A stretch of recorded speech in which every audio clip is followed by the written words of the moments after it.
MTV news Kannada ವಾಹಿನಿಗೆ ಸ್ವಾಗತ. Kotak Mahindra bank ವತಿಯಿಂದ ಬೆಳಗಾವಿಯ ಬಿಮ್ಸ್ಗೆ ಆಂಬ್ಯುಲೆನ್ಸ್ ಕೊಡುಗೆಯಾಗಿ ನೀಡಲಾಗಿದೆ. ನಗರದಲ್ಲಿ ಇಂದು ಆಂಬ್ಯುಲೆನ್ಸ್ ಕೊಡುಗೆ ಕಾರ್ಯಕ್ರಮ ಆಯೋಜನೆ ಮಾಡಲಾಗಿದ್ದು, ಅಡ್ವಾನ್ಸ್ ಲೈಫ್ ಸಪೋರ್ಟ್ ತುರ್ತು ವಾಹನವನ್ನ ಬಿಮ್ಸ್ ಆವರಣದಲ್ಲಿ ಬಿಮ್ಸ್ ಸಂಸ್ಥೆಗೆ ಕೊಡುಗೆಯಾಗಿ ನೀಡಿದ್ರು. ವೈದ್ಯಕೀಯ ಶಿಕ್ಷಣ ಸಚಿವರು ಆದ ಶರಣ ಪ್ರಕಾಶ್ ಪಾಟೀಲ್ ಅವರು ವಿಡಿಯೋ ಸಂವಾದದ ಮೂಲಕ ಕಾರ್ಯಕ್ರಮದ ಉದ್ಘಾಟನೆಯನ್ನ ನೆರವೇರಿಸಿದ್ರು. ಇದೇ ವೇಳೆ ಗದಗ ವೈದ್ಯಕೀಯ ಕಾಲೇಜಿಗೂ ಕೂಡ ಒಂದು ಅಡ್ವಾನ್ಸ್ ಲೈಫ್ ಸಪೋರ್ಟ್ ತುರ್ತು ವಾಹನವನ್ನ ನೀಡಲಾಗಿದೆ.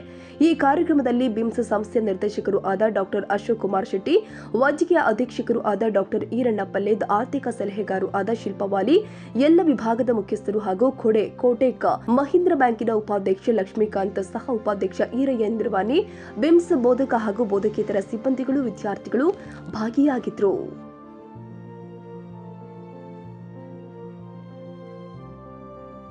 ತಾಜಾ ಸುದ್ದಿಗಾಗಿ ಎಂಟಿವಿ ನ್ಯೂಸ್ 24x7ಗೆ ಸಬ್ಸ್ಕ್ರೈಬ್ ಮಾಡಿ ಮತ್ತು ಬೆಲ್ ಐಕಾನ್ ಅನ್ನು ಒತ್ತಿ. ತಪ್ಪದೇ ಲಿಂಕ್ ಶೇರ್ ಮಾಡಿ.